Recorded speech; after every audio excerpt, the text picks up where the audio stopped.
The gloves hit the grass in the middle of the Oak Creek neighborhood cookout.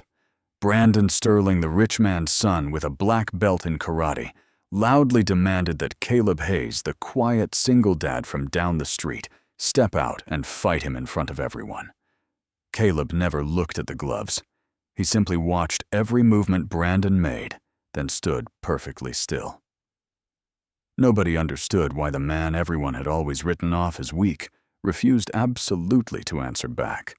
Was he afraid, or was he hiding a secret the whole street had never suspected? The garden behind the house on Sycamore Lane came alive first every spring, before anyone else on the street had bothered to pull the tarps off their furniture. Caleb Hayes worked it in the early hours before the sun cleared the roofline, kneeling in the same patch of soil where his wife had planted the first row of lavender the summer before she got sick. Rachel had drawn the beds herself on graph paper, and he had never changed the layout. 4 years after the funeral, the lavender still came back. He watered it the way she had slowly close to the root, and he did not talk about her while he did it. By 7, he was usually inside at the desk in the converted den. He ran a small security consulting practice out of the house, mostly assessments for regional banks and a few logistics companies out past the county line. The work suited him. It was quiet. It paid the mortgage, and it required nothing of him but attention. Clients emailed floor plans and camera schematics, and he wrote reports explaining politely where their weaknesses were.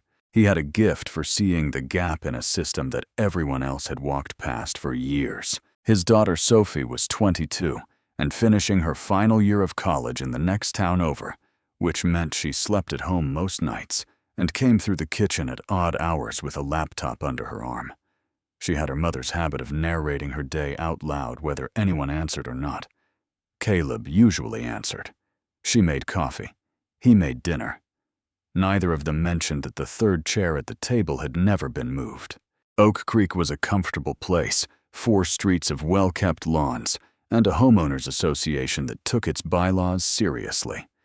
The neighbors knew Caleb the way people know a mailbox. He waved. He brought his trash cans in on time. When Marge Whitaker's water heater failed in February, he was the one who drove over with a wrench and stayed 2 hours and refused the $20 she tried to press into his hand at the door.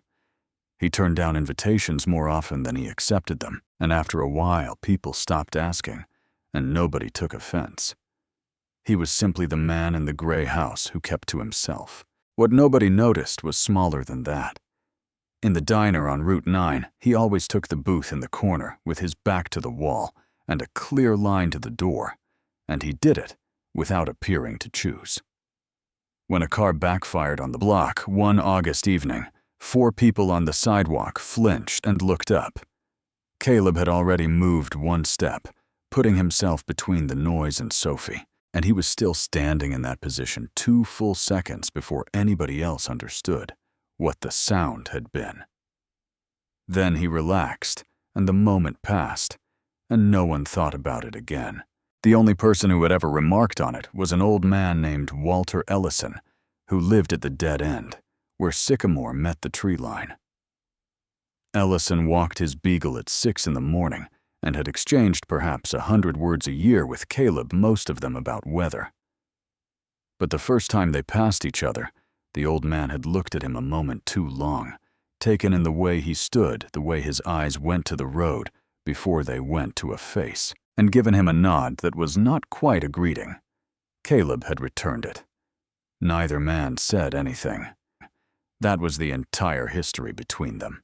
Caleb had a rule, and he kept it the way other men keep a religion. He did not raise his voice. He did not raise his hands. He had made a promise in a hospital room holding Rachel's fingers while a machine counted down beside the bed, and the promise had been simple enough to say in one breath.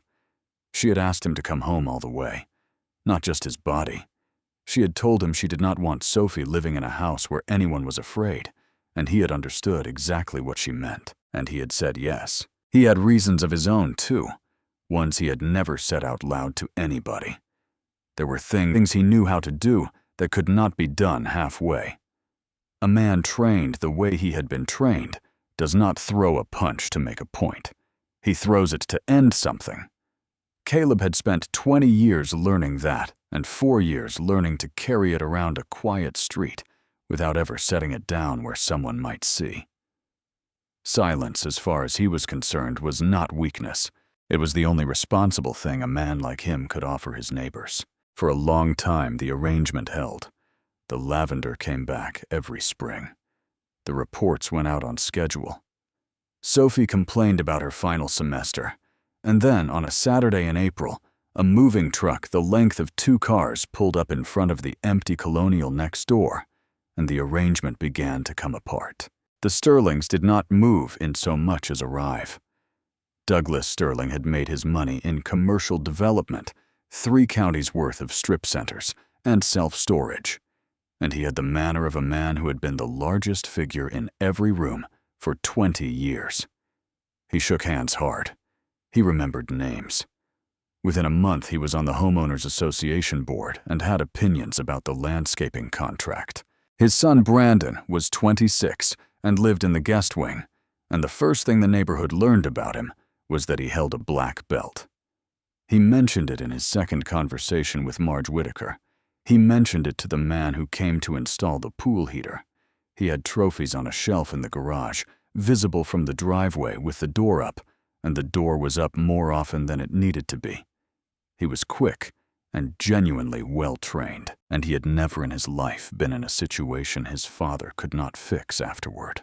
Brandon noticed Caleb almost immediately, and what he noticed was that Caleb did not look at him. Everyone looked at Brandon. He was built for it. But the man next door mowed his lawn and carried in his groceries and let his eyes pass over the Sterling driveway, the way they passed over a hedge. To Brandon, that registered as something between an insult and an invitation. It started small.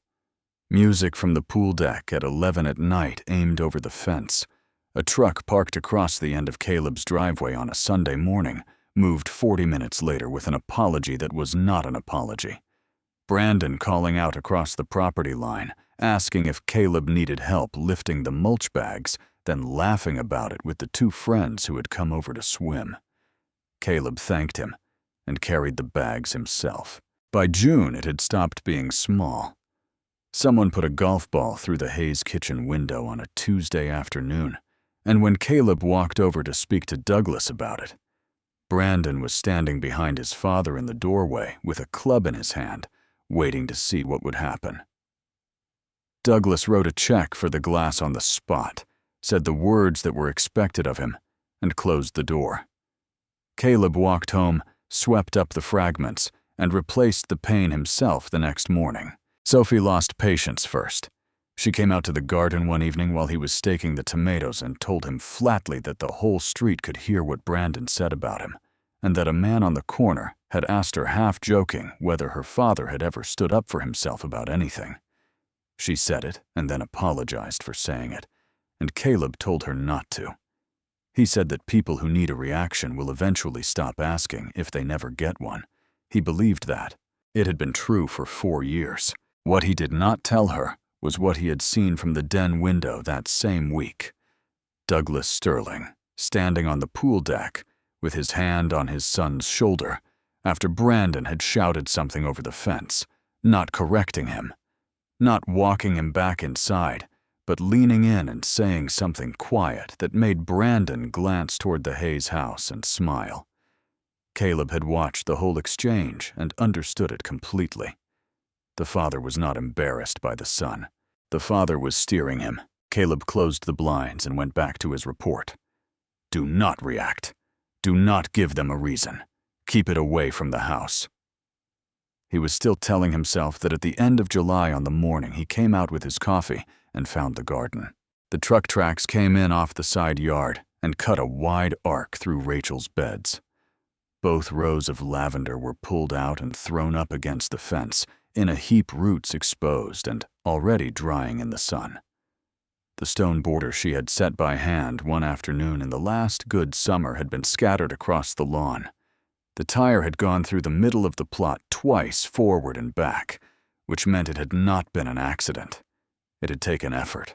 Caleb stood at the edge of it for a long time with the coffee going cold in his hand. Sophie came out behind him and made a sound he had not heard from her since the funeral, and then she went back inside because she did not want him to see her face. He set the cup down on the step. Then he knelt and began putting the stones back where they had been, one at a time in the order he remembered. He was still there an hour later when Brandon came across the grass with a hose in his hand, ostensibly to rinse his truck, and stopped at the edge of the ruined bed. He looked at the plants against the fence, and then at Caleb on his knees in the dirt, and he said that it was a shame about the flowers that the ground looked better cleared out anyway. Marge Whitaker was on her porch across the street. Dennis Kroll had come around the corner with his dog. 4 or 5 other people had drifted out because they had heard voices. Caleb stood up and said one sentence. He asked Brandon to leave his property. He said it evenly, without any weight on it, and he did not step forward. Brandon had been waiting 11 weeks for this. He shoved him 2 hands flat on the chest the way a man pushes when he wants an audience to see it. Caleb absorbed it, gave up half a step, and said nothing. So Brandon did it again, harder.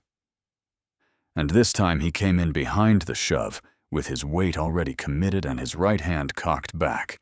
And what happened next took less than a second, and almost nobody on that lawn could describe it afterward. Caleb did not block. He turned. He moved inside the arc of the punch rather than away from it, caught the wrist as it passed, rotated his own hip, and Brandon Sterling went down onto his back in the grass, with an arm folded up behind him, and a knee pinning nothing at all, because there was no knee. There was only Caleb's hand on his wrist, and the absolute certainty communicated through that one point of contact that any further movement would be a very bad idea. Brandon's face hit nothing. His head did not touch the ground hard. He was simply suddenly on the ground, and then it was over. Caleb let go, stood and stepped back 3 feet with his hands open and empty at his sides. He did not stand over him. He did not say anything. He watched Brandon get to his feet and he kept watching, and when Brandon was upright and had not decided anything yet, Caleb picked up his coffee cup off the step and walked into the house and closed the door. The lawn stayed quiet for a moment afterward. Marge Whitaker later told her sister that the strangest part had not been the takedown at all. It had been how fast it stopped. Dennis Kroll, who had watched a great deal of mixed martial arts on television, said something to the man beside him that he would repeat many times over the following weeks, that whatever that was, it was not a fight. A fight has 2 people in it. By evening, the story had gone around all 4 streets, and it had changed shape. The quiet man next door had put Douglas Sterling's black belt son on his back in the grass without appearing to try. Some people found it funny. Some found it unsettling. Almost everyone for the first time in 4 years found themselves genuinely curious about who exactly lived in the gray house on Sycamore Lane. Douglas Sterling heard the story that night from his son, who told it with the bruising already visible on his wrist and his voice pitched high with humiliation. Douglas listened all the way through without interrupting, which was not what Brandon expected. Then he asked one question. He asked whether anyone had been recording. Brandon said he did not know. Douglas went to the window and looked across the fence at the gray house where a single lamp was on in the den, and he thought about it the way he thought about a parcel of land with a problem in the title. A man who could do that and then walk away. Walk away was a man with something to protect, and a man with something to protect could be pushed publicly in front of enough witnesses until he did it again, where it counted. Douglas Sterling did not tell his son to let it go. He told him to be patient and to make sure that the next time somebody had a camera running from the first second. The campaign that followed was patient in a way the earlier harassment had not been, and that was the part Caleb noticed first. There was a plan behind it now. Brandon stopped breaking things because broken things leave evidence that points the wrong direction. Instead, he began appearing wherever Caleb was in public in daylight, with witnesses saying things designed to be repeated.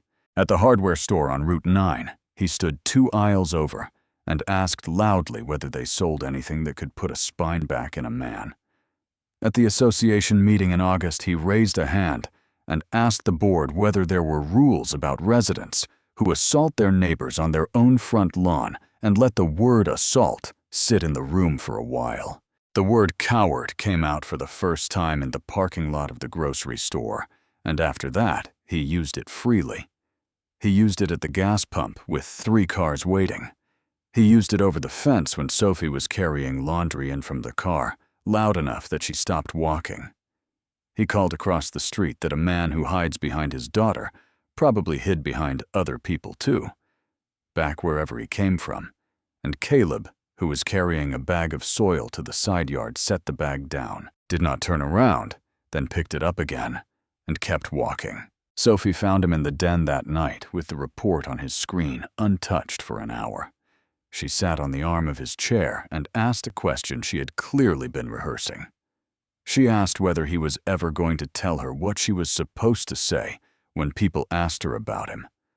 Not what to say to Brandon, what to say to the neighbors who had started looking at her with a certain kind of sympathy at the mailbox. Caleb told her the truth as far as he was willing to go with it, which was that a man who answers gets a second question, and then a third, and eventually the answer costs more than the silence did. Sophie said that was not an answer. He agreed with her. She went to bed angry, and he stayed up until 2 in the morning rebuilding the lavender bed by porch light, setting the border stones back into a line he had measured that afternoon with a length of string. The neighborhood, meanwhile, had begun to divide. Marge Whitaker told anyone who would listen that she had watched the whole thing on the lawn in July, and that the Sterling boy had put his hands on Caleb twice before anything happened. Dennis Kroll agreed with her and said so at the association meeting. But others had only heard the story secondhand, and the version they had heard was Brandon's. And in Brandon's version, a man old enough to be his father had thrown him to the ground for standing on the grass. Douglas Sterling never told that version himself. He simply failed over and over in a way that was almost artful to correct it. Twice in September, Caleb came home to find a car parked across from his house that did not belong to anyone on the street, and both times it left within a minute of him looking at it. He wrote down the plate the second time out of habit, then sat looking at the notepad for a while before he tore the page off and put it in the drawer. He had spent 20 years reading situations for a living. He knew what surveillance looked like, and he knew that Douglas Sterling was building something that required only one ingredient from him. They needed him to swing first. Everything else they could handle.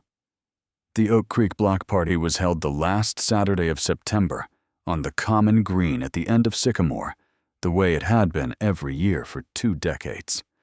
Folding tables, a rented grill, a cooler line along the curb. Somewhere near 40 people, which was most of the 4 streets.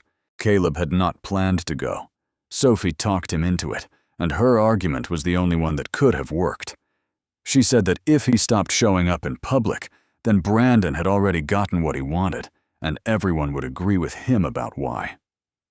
So Caleb put on a clean shirt and carried a tray of Rachel's tomatoes down to the green and set it on the table with everything else, and for about an hour it was an ordinary evening. Walter Ellison was there, 71 years old, and sitting in a lawn chair near the oak at the end of the green with a plate on his knee, the beagle asleep under his seat. He and Caleb nodded at each other across the grass. Neither of them came over. Brandon arrived after dark with the sparring gloves already in his hand, and one of the 2 friends from the pool walking a half step behind him with a phone up and recording. He came across the green in a straight line, and people stepped out of his way without deciding to. And when he reached the open space near the grill, he threw the gloves down onto the grass at Caleb's feet. He said the words loud enough that the conversation at the far table stopped. He told Caleb to pick them up. He said that everybody standing there had heard what happened in July, that Caleb had put hands on him from behind, and that he was giving him a chance to do it face to face, where everyone could see whether it was real. Caleb never looked at the gloves. He looked at Brandon's feet at the way his weight had already shifted onto the back leg, and he stood still with his hands loose at his sides. He said he was not going to fight him. He said it once quietly and did not repeat it. That was when Brandon started in on Rachel. He worked at it for a full minute. He said things about a woman he had never met, about what she must have thought lying in that bed, knowing what she had married, about what kind of man plants a garden for a dead woman and then cannot defend it. He said the last part standing over the tray of her tomatoes on the table. Somebody near the coolers told him to stop. Marge Whittaker said his name out loud twice. Douglas Sterling stood at the edge of the green with a drink in his hand and watched his son, and did not move. Sophie was crying. Caleb saw it and did not move either. It was the stillness that broke Brandon. He had prepared for a fight and gotten nothing, and 40 people were watching him fail to get it, and he was 26 years old and had never once in his life been in a room he could not win. He turned, went to the folding table by the grill, wrenched the metal leg brace free, a bar of steel about the length of a baseball bat, and came back across the grass with it up over his shoulder. 2 people shouted. Douglas Sterling put his drink down. Brandon swung on a downward diagonal, committed exactly the way a trained man swings when he has stopped thinking. Caleb moved into it. He took a half step off the line so the arc passed his shoulder, and his left hand came up under Brandon's forearm and stopped the swing at the elbow before the bar had finished traveling, and his right hand closed over the wrist and rotated it in a small, tight circle that had no force in it at all. The bar came out of Brandon's hand, and Caleb caught it, and in the same continuous motion, Brandon's arm was folded up across his own chest, and his back was against Caleb's shoulder, and he was going down onto one knee because there was nowhere else to go. Brandon tried twice to get up. Both times he stopped immediately for reasons only he could feel. Caleb had not thrown a punch. He had not raised his voice. He held Brandon there for perhaps 3 seconds, then set the steel bar down flat on the grass well out of reach, released the arm, and stepped back with his hands open. The whole exchange from the swing to the release had taken less time than it takes to cross a room. Nobody clapped. 40 people stood on that green in complete silence, and the only sound was Brandon breathing. Then a lawn chair creaked at the edge of the grass, and Walter Ellison got up. He came out from under the oak slowly, because his knees were bad, and he crossed the green with everyone watching him instead. He stopped in front of Caleb and looked at him for a long moment at the open hands at the bar, lying flat on the ground, and something in the old man's face was working very hard. He said the name the way it had been said on a flight deck. He said, "Commander Hayes." Caleb closed his eyes.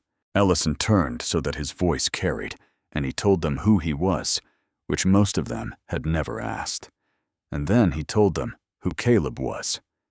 He said he had spent 36 years in the Navy and retired as a rear admiral, and that one of the last operations he ever signed his name to had been run by the man standing in front of him. He said Caleb Hayes had commanded a SEAL team for 9 years. He said the word again so there could be no confusion about it. He looked around at the plates and the folding tables and the young man on the grass, and he said the thing that landed hardest. He said that everyone on that green had just watched a man disarm an attacker carrying a steel bar and put him on the ground without breaking a single bone, and that they should understand it was not luck and it was not restraint from a lack of options. He said it was the hardest thing anyone had done in that neighborhood in 20 years. Marge Whittaker had a hand over her mouth.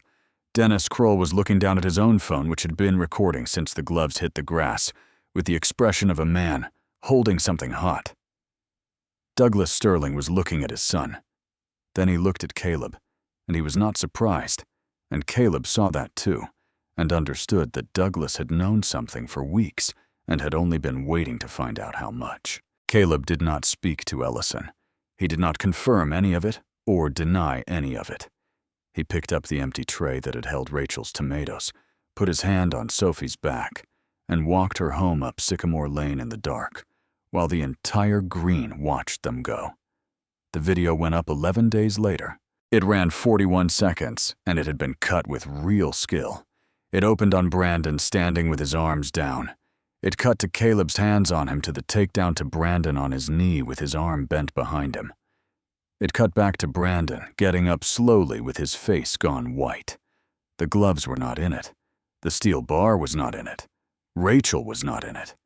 Everything Brandon had said about a dead woman had been stripped from the audio and replaced with the ambient noise of a party, and the clip ended on a freeze frame of a 44-year-old man's hand locked around a wrist. It was posted from an account nobody recognized, and within a week it had been shared into 3 regional community pages with a caption about a trained military veteran assaulting a young man at a family event. Douglas Sterling's attorney sent a letter to the Homeowners Association requesting that the board consider the safety of residents. A second letter went to the sheriff's office. A third went to 2 of Caleb's clients, which was how he learned about it, because the operations director at a bank in Millerton called him on a Tuesday morning and asked apologetically whether there was something he wanted to explain. Caleb explained nothing. He said he understood, thanked the man for calling, and hung up, and lost the contract by Friday. He lost a second one the following week without a phone call at all, and 2 more before the month was out. Sheriff Ray Bishop came to the house on a Thursday. He sat at the kitchen table and turned his hat over in his hands and said he did not personally believe a word of it, and that, unfortunately, what he believed was not the issue, because a complaint had been filed, and the county attorney had watched the video, and there was going to be a review. He asked Caleb twice whether there was any other recording of that night, and whether he wanted to make a statement about his background, about the training, about why the takedown looked the way it looked. Caleb said no to all of it. Bishop asked him why, and Caleb gave him the only answer he had. He said that the second he started explaining who he used to be, that became the story. He said that a man who defends himself by listing his qualifications has already agreed to the terms of the argument. He said the video showed what it showed, and that people who wanted to think the worst were going to do it either way. Bishop put his hat on, told him that was a fine philosophy and a bad legal strategy, and left. The street changed after that. Not all of it. Marge Whitaker kept walking over. Dennis Kroll waved. But there were people on those 4 streets who had watched the same 41 seconds everyone else had watched, and who now crossed to the far sidewalk, and who stopped bringing their association questions to the man who used to fix their water heaters. A woman on Larkin Street told Sophie in the grocery store kindly that she hoped everything worked out with her father's situation. Sophie had finished her degree in the spring and stayed on in her department as a research assistant while she applied for a graduate fellowship. The professor she worked for forwarded her the video with a note asking if this was her family. She sat in the car in the campus lot for 20 minutes before she could drive home. November came in cold, and the house on Sycamore Lane got very quiet. Caleb was down to 1 client. He had stopped going to the diner on Route 9. He kept working the garden in the mornings out of habit, though there was nothing to do in November but clear the beds and turn the soil, and he did that slowly, and for longer than the work required. Douglas Sterling escalated with the calm of a man who had done this before. He had known someone on the County Planning Commission for 11 years, and that someone had a brother-in-law in the county attorney's office, and the review Sheriff Bishop had described as routine acquired a momentum that routine reviews do not have. A letter arrived proposing a formal hearing before the association board on the question of whether the Hayes residence constituted a safety concern. Douglas made sure Caleb understood that none of it was personal. He said so to his face across the fence in the 3rd week of November, and then he said that things had a way of resolving themselves once people accepted where they stood. The night everything turned, Leb came into the kitchen at 11 and found Sophie at the table with her laptop closed and her hands flat on top of it. She told him she had withdrawn her name from the fellowship she had been working toward for 2 years because the professor had asked her about the video in front of 2 other people, and she could not make herself sit through explaining her father to a committee. Then she said the thing that ended 4 years of silence. She said she had spent her whole life being told he was protecting her, and that she needed him to look at the house and count what was left. She said his silence had not kept anything safe. It had only made him easy to erase.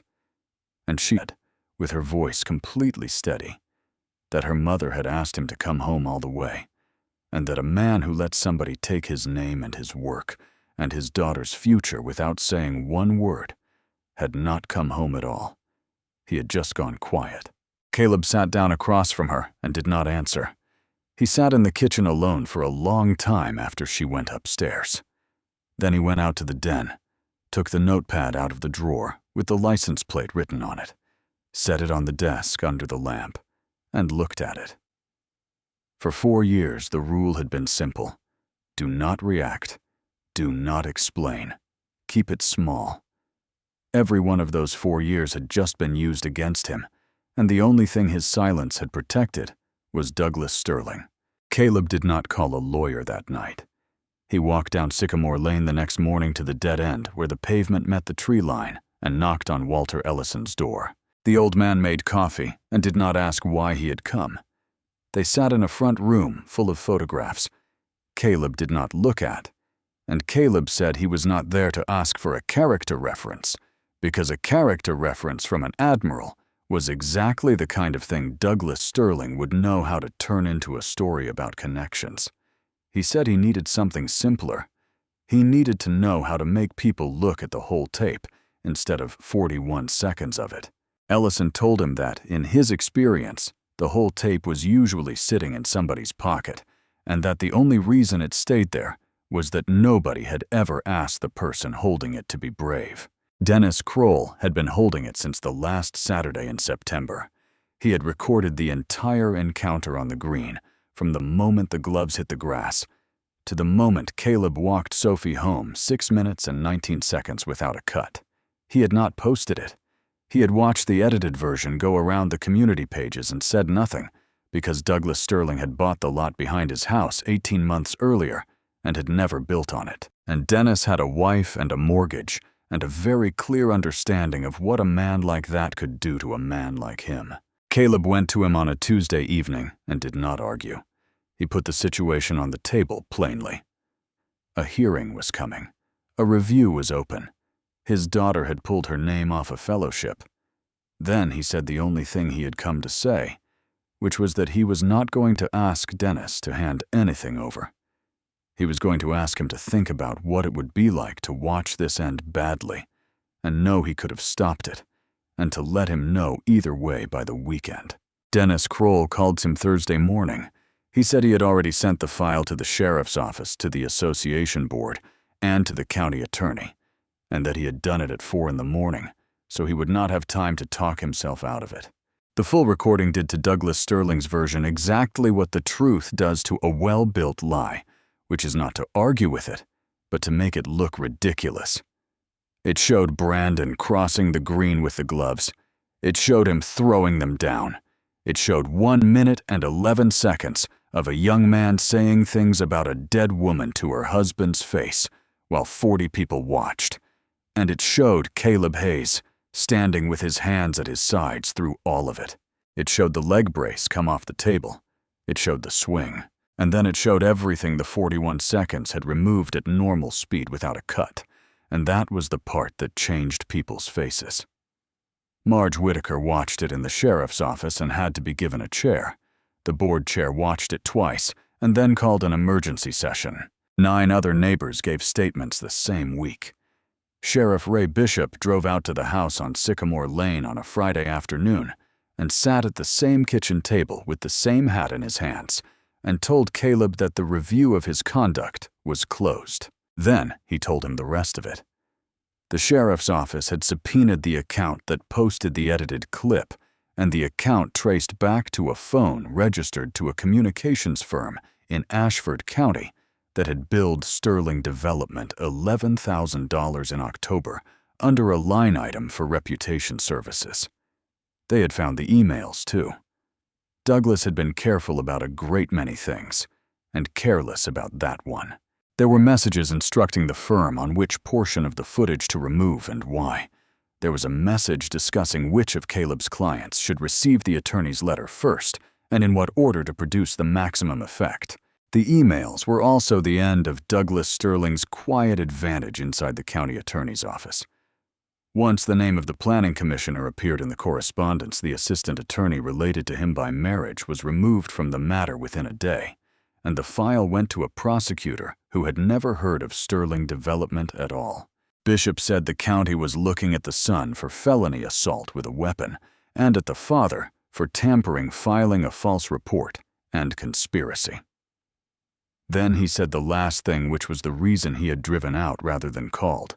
He told Caleb that the county attorney's office was prepared to be guided somewhat by the victim's preference in the matter, and that if Caleb wanted to make it easier or harder on the Sterlings, this was the week to say so. Marge Whitaker had already told him that half the street would sign anything he put in front of them. Walter Ellison had made 2 phone calls without being asked, and had let Caleb know in his flat way that if Caleb wanted the whole weight of what he used to be brought down on that family, there were men who would consider it a privilege.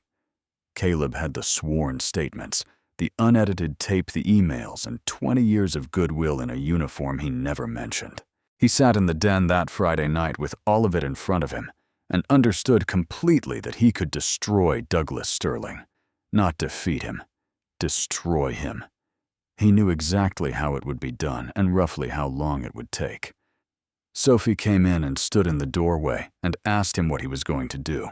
Caleb called Sheriff Bishop on Monday morning and told him he would provide any testimony the county asked for, that he would answer every question truthfully, and that he had no preference to express regarding charges. He said he wanted it handled by the people whose job it was and nothing more. Bishop asked if he was certain. Caleb said that the entire problem from the first night to the last was that the Sterlings had believed the outcome should depend on who had the most force available. He said he was not going to prove them right in order to beat them. The county attorney charged Brandon Sterling with aggravated assault with a deadly weapon. The unedited 6 minutes and 19 seconds made a defense essentially impossible. His own attorney told him so in the first meeting. He took a plea in February, 18 months of probation, 400 hours of community service, court-ordered anger management restitution to Caleb Hayes for the garden, and for the 4 contracts documented as lost. The other consequence was the one Brandon had not thought about at all. The national governing body for his art does not care much about neighborhood arguments, but it cares a great deal about a video of a black belt swinging a steel bar at an unarmed man at a family event. His rank was revoked in March. He was barred from sanctioned competition, which ended the tournament career he had been building since he walked into a dojo at 19, and that same dojo asked him not to come back. Douglas Sterling's ending was quieter and cost him more. He pleaded to evidence tampering and filing a false report. He paid a fine of $60,000, served no jail time, and lost his seat on the County Planning Commission the same month. The emails became public record, and public record is a thing that competitors read. 2 municipalities pulled him from bidder lists. The Homeowners Association removed him from the board by a vote of the membership, and the vote was not close. The formal hearing on whether the Hayes residence constituted a safety concern was held as scheduled because the letters had already gone out, and nobody had bothered to withdraw them. It lasted 9 minutes. The board read the sheriff's findings into the record, voted unanimously to dismiss the complaint, and then the chair, an accountant named Ruth Delaney, who had never spoken to Caleb in 4 years, said on the record that the association owed the man an apology and that she was giving it, whether the bylaws provided for one or not. 2 of the 4 clients came back. One of them, the operations director from the bank in Millerton, drove out personally, sat in the den, and said he had made a phone call in October that he had thought about every week since. Caleb told him it was a reasonable call to have made with the information he had took the contract back and never mentioned it again. The neighbors on the far sidewalk crossed back over. It happened gradually and awkwardly, in the form of casseroles and questions about mulch. Marge Whitaker told him she had never doubted him for 1 minute, which was true, and she said it often enough that it began to be funny to both of them. Sophie reapplied for the fellowship in April after the department chair called her personally. She got it. The Sterling house went on the market in late April and sold in 3 weeks. They were gone by the middle of May, and the truck that took them out was smaller than the one that had brought them in. On the last morning, Brandon Sterling walked across the grass to the edge of the lavender bed where Caleb was working, stopped at the property line, and waited to be acknowledged. He looked older than he had in September. The wrist brace was off by then, but he stood with the arm held slightly against his body the way people do long after an injury has healed. He said he was not there to explain anything. Then he said he had watched the full recording, all 6 minutes of it, more times than he wanted to admit, and that the part he could not get past was not the takedown. It was the minute and 11 seconds where he stood on that green, saying what he said about a woman he had never met, and a man nearly twice his age let him finish. He said he had spent 7 years being told he was dangerous, and that he had believed it, and that the night on the green was the first time in his life he had met someone who actually was, and the man had put the bar down on the grass instead of using it. He said that was the thing he had gotten wrong about all of it, and that he was sorry, and that he did not expect anything in return for saying so. Caleb stood up and brushed the soil off his hands. He told Brandon he had been very good at what he trained for, and that being good at it was never the hard part. Then he said the only piece of it that mattered, which was that anyone can learn to end a fight, and that the whole of a man's character sits in the half-second where he decides not to. He put out his hand. Brandon took it. Then he walked back across the grass, and the truck pulled out at 11, and the street was quiet again. The lavender came back that spring. It came back thin the first year, because roots that have been torn out and left in the sun do not forgive quickly. But by June, the second row was running the length of the bed, the way Rachel had drawn it on graph paper. Caleb worked it in the early hours before the sun cleared the roofline, watering slowly and close to the root. Sophie came out with 2 cups of coffee most mornings before her drive and sat on the step and narrated her day while he worked. And he answered her, and neither of them said anything about the previous year at all. Walter Ellison still walked his beagle past the house at 6. He and Caleb still exchanged perhaps 100 words a year, most of them about weather. But the nod was different now, and both men knew it, and neither of them ever said so. Nobody on those 4 streets ever heard Caleb Hayes talk about the 9 years he spent in command, or about the men he brought home, or the one he did not. He did not become the neighborhood story about a hidden hero. He went back to being the man in the gray house who waved, brought his cans in on time, and showed up with a wrench when somebody's water heater failed in February. The difference was that the street had finally seen what quiet actually costs, and what it is made of. Do not measure a man by how calm he looks or how much he is willing to endure. The strongest person in the room is rarely the one trying to prove it. He is the one who has every reason to strike, knows exactly how, and chooses to hold still until the only thing left worth fighting for is something other than his pride.